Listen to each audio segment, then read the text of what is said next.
நேற்று நாம் தியானித்த வண்ணமாக கர்த்தர் தம்முடைய ஜனங்களுக்கு ஆறுதல் செய்கிறார், தம்முடையவர்களை கர்த்தர் இரக்கமாய் இருப்பார் என்று நாம் பார்த்தோம்.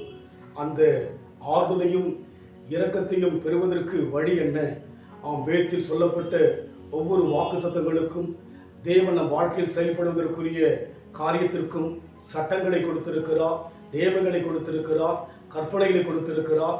அந்த சட்டத்தின் பிரகாரமாக, அந்த நியமத்தின் பிரகாரமாக, அந்த கற்பனையின் பிரகாரமாக தேவனுடைய வார்த்தைகள் நம் வாழ்க்கையில் செய்யும் பொழுது தேவன் நம் வாழ்வில் வெளிப்படுவதை பார்க்க முடியும். அதனால் இந்த வேளையிலும் கூட தியானிக்கும்படியாக மத்தேயு சுவிசேஷம் 5ஆம் அதிகாரம் 7ஆம் வசனம், இரக்கமுள்ளவர்கள் பாக்கியவான்கள், அவர்கள் இரக்கம் பெறுவார்கள்.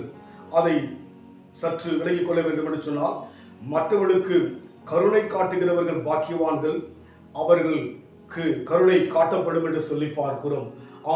தேவ இரக்கத்தை பெற, தேவனுடைய அந்த தயவை பெற, தேவனுடைய ஆறுதலை பெற வேண்டும் என்று சொன்னால், இந்த உலகத்தில் இருக்கிற எவ்வளோ மக்களுக்கு தேவனோடு ஐக்கியம் இல்லாதபடிக்கு தேவனுக்கு தூரமாக இருக்கின்ற போது தேவ ஜனமாகிய நாம் அவரோடு கூட ஐக்கியம் கொள்வது மாத்திரமல்ல, அவரை அப்பா பிதாவென்று அழைக்கும்படியான சுவிகாரத்தை பெற்றது மாத்திரமல்ல, அவருடைய ஆறுதலை நம் வாழ்க்கையிலே பெற வேண்டும், அவருடைய இரக்கத்தை நம் வாழ்க்கையில் பெற வேண்டும்.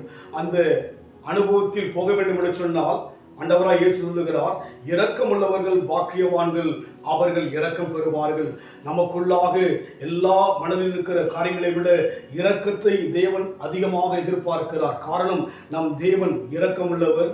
இரக்கத்தை கொடுக்கிற விரும்புகிறபடினாலே நாம் இரக்கமுள்ள மக்களாக, தேவ ஜனங்களாகி நாம் அநேகரை உடைய பிரச்சனைகளை பார்க்கின்ற போது, தோல்விகளை பார்க்கின்ற போது, அவருடைய விழுதலை பார்க்கின்ற போது நாம் அவர்களை குறித்து சந்தோஷப்படாதபடிக்கு அவர்களுக்காக ஜெபிக்கும்படியான அந்த இரக்கம் நமக்குள் கடந்து வர வேண்டும்.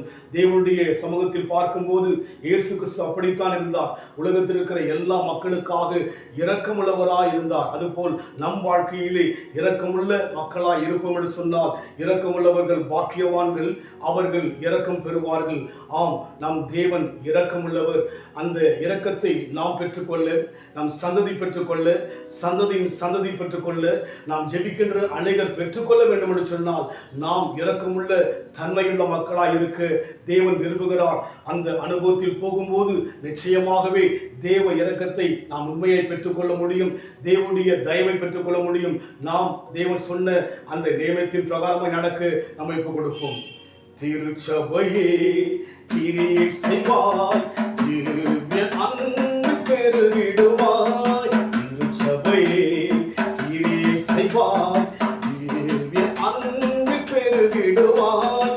தலைமுறையாய் தலைமுறையாய் தழைத்திட அருள் புரிவாய். தலைமுறையாய் தலைமுறையாய் தழைத்திட அருள் புரிவாய். விசுவாசியே நீ பதறாதே, விசுவாசியே நீ கலங்காதே, விசுவாசியே நீ பதறாதே, விசுவாசியே நீ கலங்காதே. விசுவாசத்தால் நீதிமான் என்றும் என்றும் பிழைப்பான். வேதத்தை விசுவாசிப்போம், இரக்கத்தை பெற நாம் இரக்கத்தை காண்பிப்போம். அன்பின் ஆண்டவரே, நாங்கள் இரக்கமுள்ள ஜனங்களாய் இருக்கும்போது உம்முடைய இரக்கத்தை பெற்றுக்கொள்ள முடியும், உம் தயவை பெற்றுக்கொள்ள முடியும், உம் கிருபையை பெற்றுக்கொள்ள முடியும்.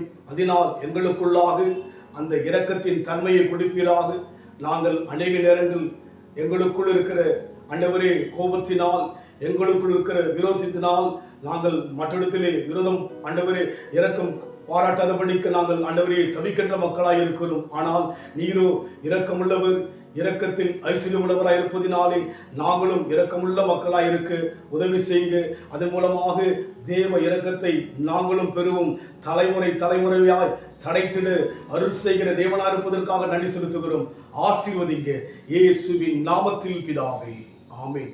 கர்த்தர் ஆசீர்வதிப்பாராக. God bless you. Hallelujah.